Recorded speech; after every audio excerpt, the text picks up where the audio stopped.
13वीं सदी का भारत, एक ऐसा दौर जब साम्राज्यों की भूख और सेनाओं की तलवारें इतिहास के पन्नों पर अपनी लकीरें खींच रही थीं। ये वह समय था जब दिल्ली का सिंहासन संभाल रहे थे सुल्तान अलाउद्दीन खिलजी, एक शासक जिसकी महत्वाकांक्षा सीमाओं से परे थी। खिलजी, जो न केवल एक महान योद्धा और रणनीतिकार था, बल्कि अपने साम्राज्य को अजेय बनाने के लिए किसी भी हद तक जाने को तैयार था। और दूसरी ओर मेवाड़ का गौरव, चित्तौड़ का दुर्ग, एक ऐसा किला जो न केवल पत्थरों से बना था, बल्कि उसमें बसी थी वीरता, स्वाभिमान और बलिदान की कहानियां। यह केवल दो सेनाओं का युद्ध नहीं था, यह था ताकत और आत्मसम्मान के बीच का संघर्ष। और इस संघर्ष का केंद्र थी एक महिला जिसकी सुंदरता और गरिमा ने इतिहास को अमर कर दिया। रानी पद्मावती, जिसका नाम सुनते ही खिलजी के सपने बेचैन हो उठते। पद्मावती, जो केवल सुंदरता की मिसाल नहीं थी, बल्कि साहस और त्याग का प्रतीक थी। उनकी एक झलक पाने के लिए खिलजी ने चित्तौड़ पर चढ़ाई करने का फैसला किया। लेकिन क्या यह केवल एक महिला की खूबसूरती का मामला था, या इसके पीछे छिपा था खिलजी का असीमित सत्ता लालच? ये कहानी है उस युद्ध की जिसने इतिहास में एक अमिट छाप छोड़ी। ये कहानी है प्यार, राजनीति और बलिदान की। चित्तौड़ और खिलजी के बीच की इस अमर गाथा में स्वागत है। अलाउद्दीन खिलजी का दरबार, भव्य शाही महल के अंदर का दृश्य। चारों ओर कीमती झाड़ फानूस लटके हुए हैं, दीवारों पर जंगी नक्शे टंगे हैं, दरबार में सिपाही और वजीर खड़े हैं, और अलाउद्दीन खिलजी अपने आलीशान सिंहासन पर विराजमान है। उनकी आंखों में सत्ता और लालच की चमक है। अलाउद्दीन खिलजी गर्व और जुनून भरी आवाज में, चित्तौड़गढ़ का किला, एक ऐसा किला जो आज तक किसी के आगे झुका नहीं। और वो रानी पद्मावती, जिसका सौंदर्य धरती पर स्वर्ग की झलक जैसा बताया जाता है। लेकिन इतिहास में यह लिखा जाएगा कि वो किला और वो रानी दोनों अब अलाउद्दीन खिलजी की शान बनेंगे। महल के कोनों में सन्नाटा छा जाता है। दरबार के लोग एक दूसरे को देखते हैं, लेकिन किसी की हिम्मत नहीं होती कि कुछ कहे। अचानक एक वजीर आगे बढ़ता है। मंत्री, थोड़ी झिझकते हुए, सुल्तान ए हिंद, चित्तौड़गढ़ के राजा रतन सिंह और उनकी सेना अपनी वीरता और आत्मसम्मान के लिए जाने जाते हैं।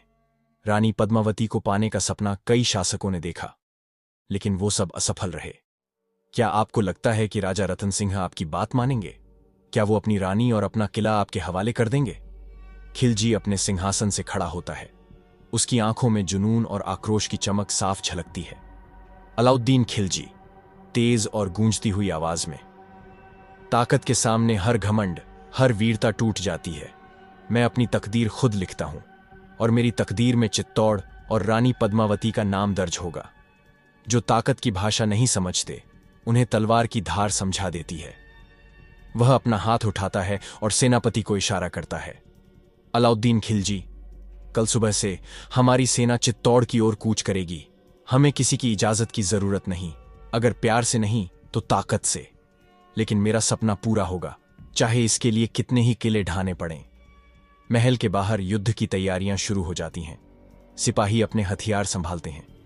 घोड़े युद्ध के लिए सजाए जा रहे हैं। युद्ध के नगाड़े बजने लगते हैं, तेज और जोशीला। कैमरा खिलजी के चेहरे पर फोकस करता है, जहां जुनून और विजय की भूख साफ झलक रही है। खिलजी की सेना का भव्य दृश्य। हजारों सिपाही विशाल झंडे लहराते हुए, तलवारें और भाले लेकर चित्तौड़ की ओर कूच कर रहे हैं।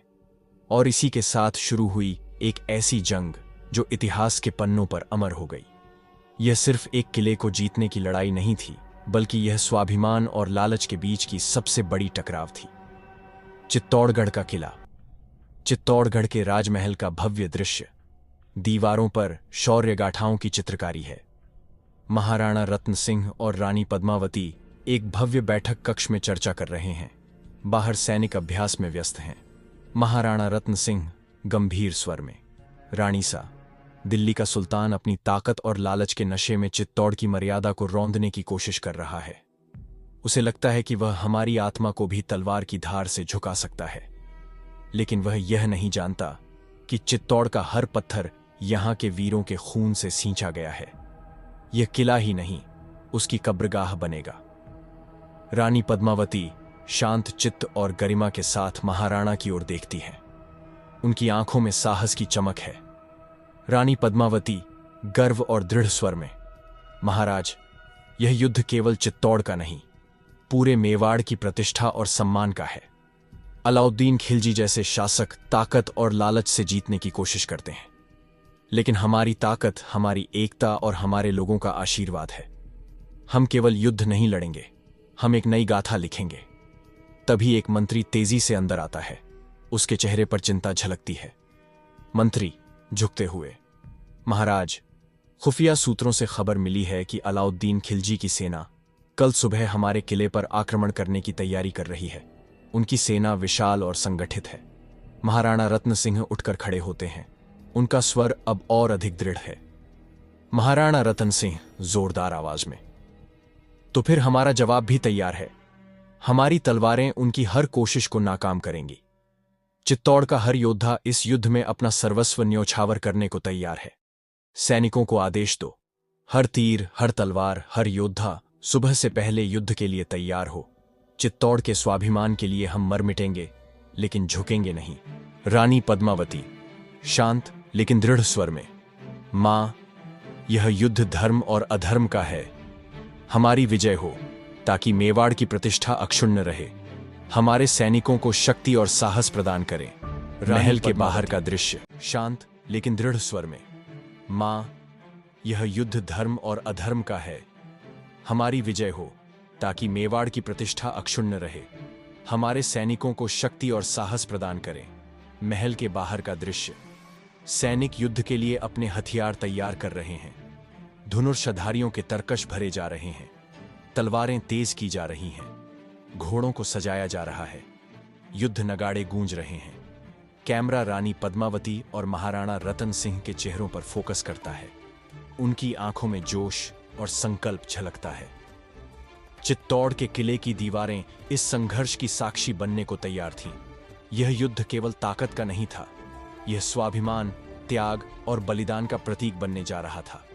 युद्ध की तैयारियों का शोर पृष्ठभूमि में धीमा होता है। जंग का माहौल, सुबह का समय, आसमान में हल्का हल्का सूरज का प्रकाश फैल रहा है। चित्तौड़गढ़ के किले के सामने दोनों सेनाएं आमने सामने खड़ी हैं। खामोशी के बीच युद्ध के नगाड़ों की गूंज सुनाई देती है। खतरनाक तलवारों की चमक और झंडों की लहराती छवि माहौल को और अधिक गंभीर बना रही है। गंभीर आवाज में, सूरज की पहली किरणों के साथ चित्तौड़गढ़ के इतिहास का सबसे बड़ा युद्ध आरंभ होने वाला था। एक तरफ अलाउद्दीन खिलजी की विशाल सेना, संख्या और ताकत में बेजोड़, और दूसरी तरफ चित्तौड़ के वीर योद्धा, अपने स्वाभिमान और धरती मां के सम्मान के लिए प्राण त्यागने को तैयार। यह केवल दो सेनाओं का युद्ध नहीं था, यह धर्म, मर्यादा और आत्मसम्मान की आखिरी लड़ाई थी। कैमरा चित्तौड़गढ़ के किले की दीवारों पर घूमता है, जहां सैनिक अपनी स्थिति ले रहे हैं। मैदान के दूसरी तरफ खिलजी की सेना ढालों और भालों के साथ तैयार खड़ी है। महाराणा रतन सिंह अपने सैनिकों के बीच खड़े होकर जोरदार स्वर में, वीरों, ये युद्ध सिर्फ जीतने के लिए नहीं, बल्कि अपनी मिट्टी और अपनी सभ्यता को बचाने के लिए है। आज का दिन हमारी गौरव गाथा का एक और अध्याय लिखेगा। ये धरती, ये किला और यहाँ की हवा हमारी है। इसे कोई बाहरी ताकत छीन नहीं सकती। हर बार ऐसा करो कि शत्रु की आत्मा तक कांप जाए। सैनिक जोश से जय मेवाड़ के नारे लगाने लगते हैं। उनकी आवाज पूरे मैदान में गूंजती है। रानी पद्मावती किले की ऊंचाई से युद्ध का दृश्य देख रही है। उनके चेहरे पर चिंता और गर्व का मिला-जुला भाव है। चित्तौड़ के हर सैनिक के लिए यह युद्ध केवल ताकत का प्रदर्शन नहीं था, यह उनके जीवन का सबसे बड़ा बलिदान बनने जा रहा था। युद्ध शुरू होता है। दोनों सेनाएं एक दूसरे की ओर दौड़ती हैं। घोड़ों की टापों की गूंज, तलवारों की टकराहट और योद्धाओं के युद्ध घोष माहौल को भयंकर बना देते हैं।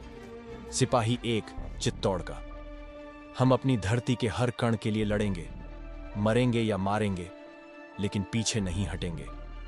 एक सैनिक दुश्मन के एक बड़े योद्धा को पराजित करता है। कैमरा खून से सने तलवारों और गिरते हुए सैनिकों पर फोकस करता है। महाराणा रतन सिंह घोड़े पर सवार होकर युद्ध के मैदान में उतरते हैं। उनकी तलवार दुश्मनों को गिराती है। उनके साथ उनका सेनापति भी दुश्मन की पंक्तियों में घुसता है। सेनापति, महाराज, हमारी बाईं ओर से दुश्मन दबाव बढ़ा रहे हैं। हमें वहां और सैनिक भेजने होंगे। महाराणा रत्न सिंह, वहीं जाओ और बताओ कि चित्तौड़ के योद्धा कभी हार नहीं मानते, हर स्थिति में मोर्चा संभालो। दूसरी ओर अलाउद्दीन खिलजी अपने सैनिकों के बीच खड़ा है, अपने सेनापतियों को निर्देश दे रहा है। अलाउद्दीन खिलजी, इनकी वीरता का कोई मतलब नहीं। यह किला आज हमारा होगा।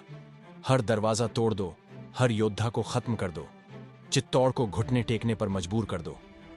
खिलजी की सेना किले की दीवारों पर हमला करती है, लेकिन चित्तौड़ के सैनिक तीरों और आग के गोलों से जवाब देते हैं। घंटों तक चलने वाले इस युद्ध में हर तरफ सिर्फ खून, पसीना और बलिदान नजर आ रहा था। दोनों ओर से वीरता और शक्ति की चरम सीमा देखने को मिल रही थी। यह युद्ध केवल ताकत का नहीं था, बल्कि यह आत्मा का संघर्ष था। कैमरा युद्ध के बीच घिरे महाराणा रत्न सिंह और उनके वीर सैनिकों पर फोकस करता है, जो शत्रुओं को हर कदम पर चुनौती दे रहे हैं। महाराणा रत्न सिंह युद्ध के बीच, चित्तौड़ झुकेगा नहीं, झुकेगा नहीं, जय मेवाड़ तेज होता है। तलवारों की टकराहट और युद्ध के जय घोष के साथ दृश्य समाप्त होता है। युद्ध की गूंज धीमी होती है। खिलजी का कैंप, रात का समय। अलाउद्दीन खिलजी का शिविर रोशनी से जगमग कर रहा है। चारों ओर सिपाही पहरा दे रहे हैं। बड़े बड़े तंबू खड़े हैं। युद्ध में घायल सैनिकों की कराहें सुनाई दे रही हैं। शिविर के मुख्य तंबू के अंदर अलाउद्दीन खिलजी अपने मंत्रियों और सेनापतियों के साथ बैठा है। माहौल गंभीर और तनावपूर्ण है। एक मंत्री घबराहट और चिंता के साथ अंदर प्रवेश करता है। मंत्री झुकते हुए चिंतित स्वर में, हुजूर, चित्तौड़ के योद्धा हमारी सेना को हर कदम पर चुनौती दे रहे हैं। वे जंगल का सहारा लेकर हमारी पंक्तियों को तोड़ रहे हैं। उनके तीर और भाले हमारे सैनिकों तक पहुंचने से पहले ही उन्हें गिरा रहे हैं। खिलजी का चेहरा गुस्से से लाल हो जाता है। वह जोर से हाथ की मुट्ठी मारकर मेज पर प्रहार करता है। अलाउद्दीन खिलजी गुस्से में, क्या मेरी विशाल सेना चित्तौड़ के कुछ गिने चुने सैनिकों के आगे कमजोर पड़ गई है? क्या यह वही सेना है जिसे अजेय कहा जाता है? मंत्री सिर झुकाए खड़ा रहता है, कुछ कहने की हिम्मत नहीं करता। खिलजी अपने सेनापति की ओर देखता है। अलाउद्दीन खिलजी, सेनापति, तुमने कहा था कि चित्तौड़ हमारी ताकत के आगे टिक नहीं पाएगा। अब क्या हुआ? क्यों हमारी सेना आगे नहीं बढ़ पा रही?